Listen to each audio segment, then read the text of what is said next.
So I'm starting a mini series, and it's going to be called Tow Vehicle Tech. They're going to be short videos. They're not going to be instructional. They're going to be informational only. I'm not going to take you step by step of how I did something.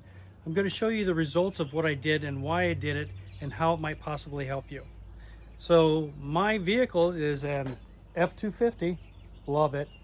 Your vehicle might be a GMC, a Chevy, who knows? But the point is these modifications I'm going to be showing you will work on any type of vehicle. They all have the same thing at the end of the day.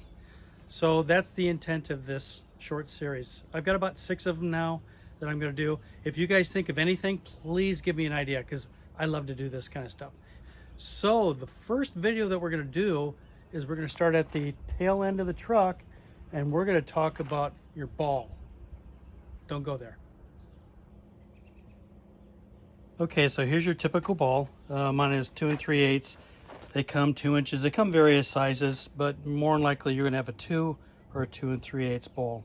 One of the problems that I found very early on was, look how nasty this gets, right?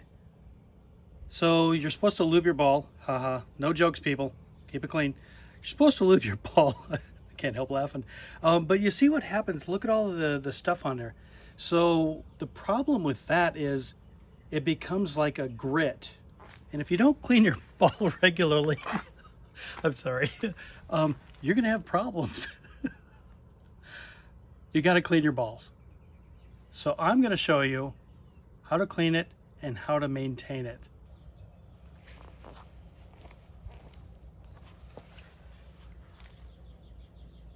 All right, so this isn't rocket science. All you're going to do is clean your ball. You only have to do this a couple of times a year, and I'll show you how you can prevent the buildup on your ball. So I'm just going to use some Windex. You got to get this crud off, you know.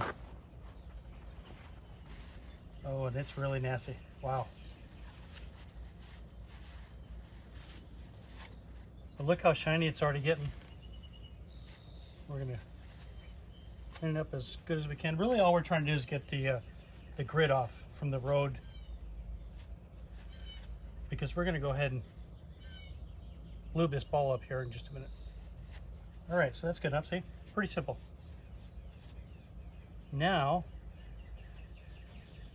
I forgot to get the grease. BRB.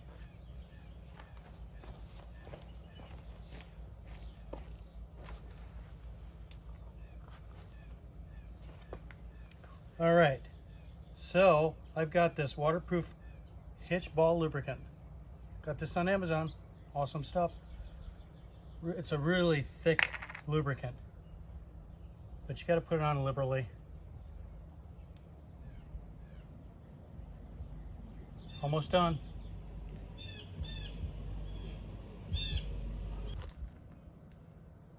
All right, so we're done.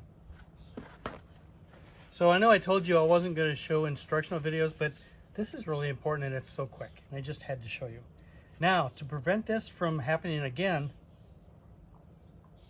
a ball cover, rubber ball cover. They're on Amazon, they're about $8. This will prevent you from having to clean your ball on a regular basis. I'm just saying. So, you slide this over. You know what, I should have, there. Probably should have put that on before I lubed the ball, so I'm going to put a little bit more because I rubbed some off. There. And I'm going to put a cover on it. Done. That's it. So it's super important though. If you don't clean your ball, you're going to get a lot of buildup, a lot of grit, and it's going to become like an abrasive inside your hitch. And you don't want to be rubbing anything raw inside that hitch with your ball, right? Anyway, I hope you enjoyed this video. I'm going to have a couple more coming out in the next couple weeks. And if you have any ideas that you want me to try, I'll do it. I like doing this stuff. Sometimes you make mistakes, but you always learn from it. And I learn from you guys, so I want to help others, teach them too. All right? Thanks for being our guest.